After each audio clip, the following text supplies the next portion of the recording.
তোমাকে ট্রিট করা হবে চাকরের মতো, কিন্তু দেখানো হবে you are one of them. কেন? ধরো তুমি একজনের কাছে কাজ করছো, পরিবর্তে সে তোমাকে পারিশ্রমিক দিচ্ছে।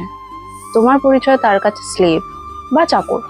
এবার নাম্বার 2, তুমি একজনের কাছে কাজ করছো, পরিবর্তে সে তোমাকে পারিশ্রমিকও দিচ্ছে, কিন্তু তোমার পরিচয় তার কাছে তুমি তাদের মধ্যে একজন। That person makes you feel you are not just a slave, you are one of them.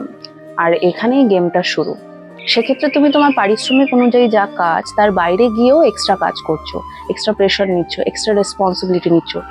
Result যদি আসে তাহলে সব ঠিক আছে, আর যদি না আসে তাহলে তোমাকে বলা হবে তুমি পরিবেশের সব থেকে ফেলিওর একজন মানুষ, যার দ্বারা কিচ্ছু হয় না। In simple word, you are a loser. তোমার যদি কাজে কোনো সমস্যা হয় আর সেটা যদি তুমি তাকে নিজের ভাবে শেয়ার করতে চাও, তোমার কথা শোনা তো দূরের কথা, সে উল্টে তোমাকে ব্লেম দেবে। তোমাকে কোনো কথা বলার সুযোগই দেওয়া হবে না। আর এদিকে সে তোমাকে ফিল করিয়েছে তুমি তাদের ফ্যামিলিরই একজন। তাহলে বিষয়টা কি দাঁড়ালো? তোমাকে ট্রিট করা হবে চাকরের মতো, কিন্তু দেখানো হবে you are one of them. এ তো পুরো শো অফ। সবকিছু যদি তোমার মতোই হবে বস, তাহলে তাকে চাকর বলেই পরিচয় দাও। অ্যাটলিস্ট তাকে তার নির্দিষ্ট কাজের বাইরে গিয়ে এক্সট্রা কাজ করতে হবে না। কাজ শেষ হলে সে একটু স্বস্তির নিঃশ্বাস নিতে পারবে। সত্যি নিজের মানুষ মনে করলে সেটা ব্যবহারে দেখাও। শুধু কথায় ফ্যামিলি বলে মানুষকে এক্সট্রা বার্ডেন ফিল করানোর কি দরকার? এবার বলো তোমরা কাকে চুজ করবে?